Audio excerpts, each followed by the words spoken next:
Welcome, MO2 to SA2. Yay, you made it. I don't mean to say that I was worried about you making it. I'm not. I think you guys are great. I've been reading your stuff. I'm excited about getting to our first 5-paragraph essay. Now, you'll notice, even though it's 5 paragraphs, it's only 1 to 3 pages long.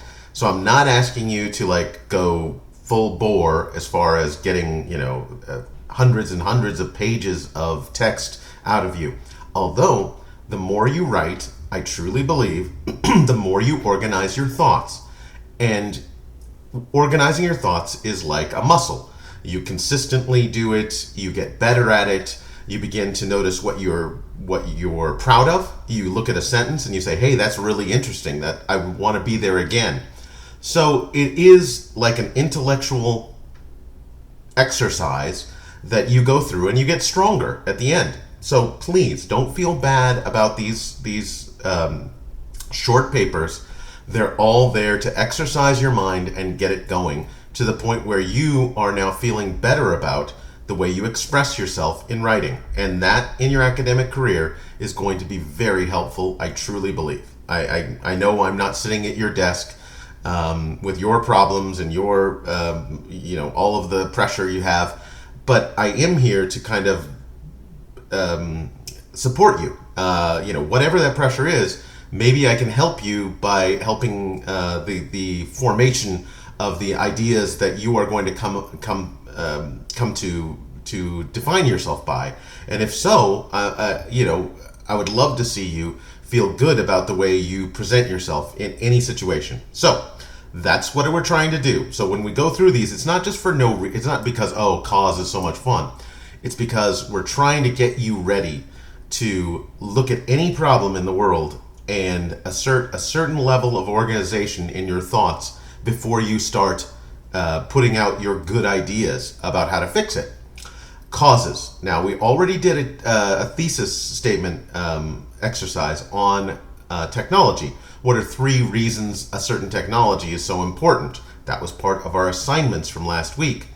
Now we're going to write a paper about it, which means we can dig out some of the work we did and we can use whatever we'd like. I expect 2 sources per body paragraph.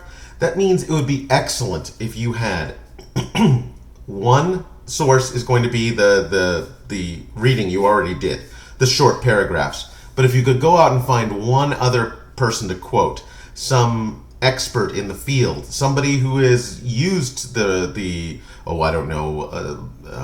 let's say it was the technology was self-driving cars. If you could find a quote from somebody who was like, wow, it freaked me out when at first, but eventually I really got to love my Tesla non-driving car. Put that quote in, and you can use that as a reason that people are going to accept it. It's a process. Even people who don't like it at the first eventually love self-driving cars because they don't have to concentrate all of their effort on something that a computer can do for you. Each source should have an author. Means you shouldn't just get it off the web. The source that I had from MIT, that was all an aggregate page. But everything else that you have, make certain you know who you're quoting. This is just for future reference. By the way, I'm not going to take any points off if you use a web page right now. But as we go forward, these things are not accepted. So like a quote page, brainy quote. No, find out what Einstein said. Find out where he said it, what book it was published in. That would be beautiful. Using something like Quote Master, eventually that's not going to work. Web pages, like a blog or something like that. Unfortunately, those aren't not unfortunately, they're just not as respected as people who are experts in the field. Anybody can publish a web page. Books are usually for important authors. Usually. Now, not every book is great, I will agree, but I'm trying to lead you towards things that will help you in your academic future, and those are the things I believe will.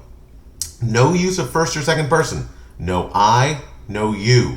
Always has to be, instead of I really believe that solar power. No.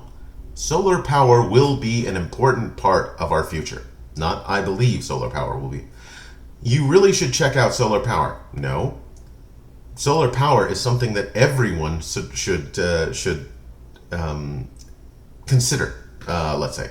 So just get rid of you and I they're almost always out of it in American essay writing. So please, almost any college that you go to will tell you not to do this.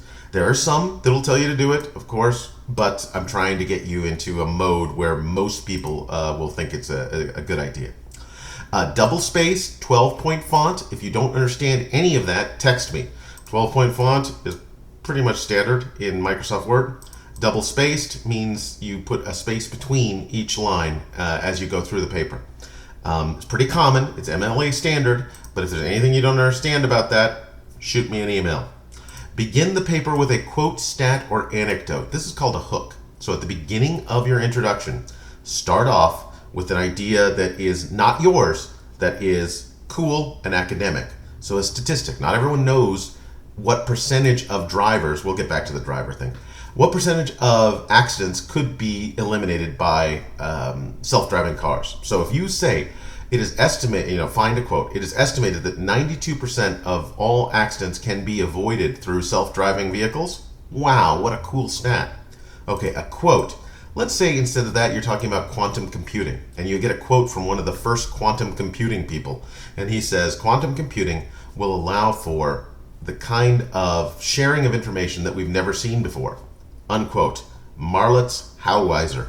And I'm not certain where this guy's from, but his name's Marlitz, and that sounds cool. And Harlauser, that sounds cool too. So he is one of the original investigators of quantum computing, and he is telling us something very cool.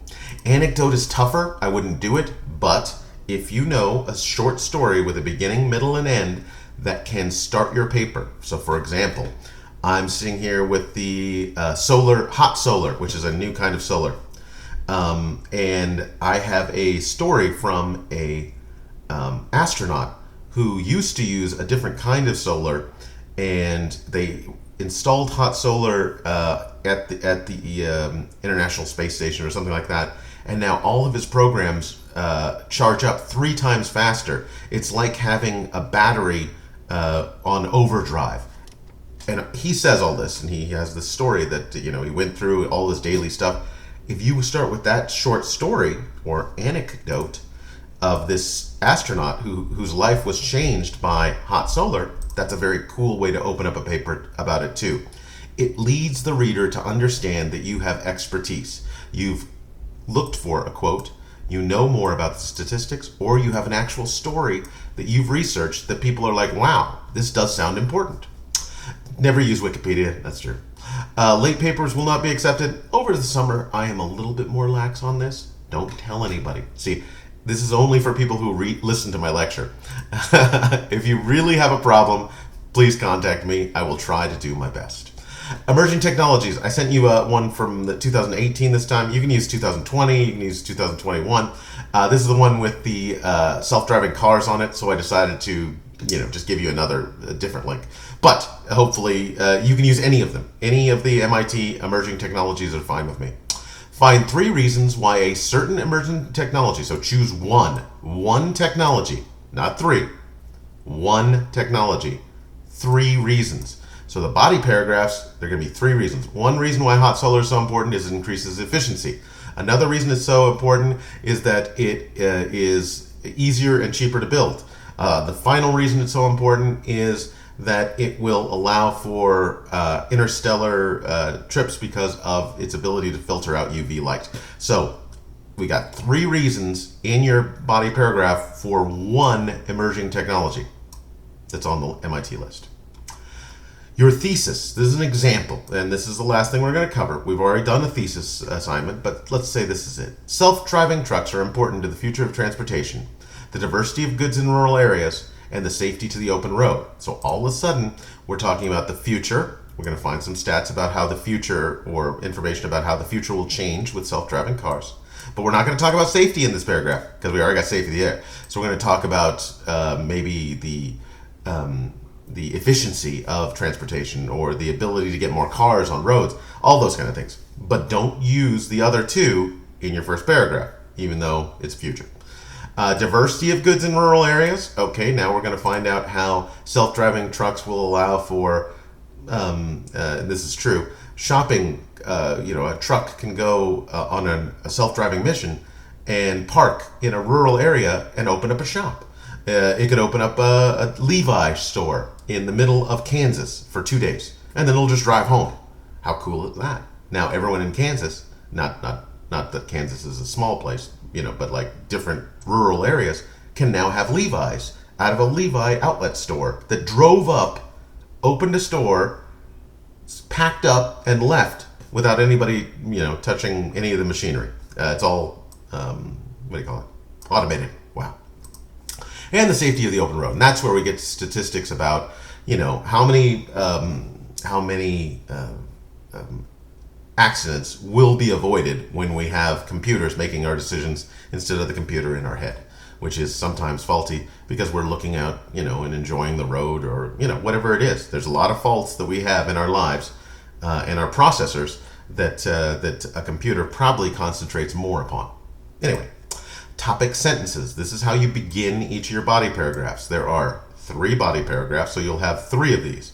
One reason that self-driving trucks made the MIT list is that it will directly affect the future of transportation. So that's our first body paragraph, future transportation. Now let's try one. It isn't here. This is blank, but let's try 2. Another reason that self-driving trucks are so important to society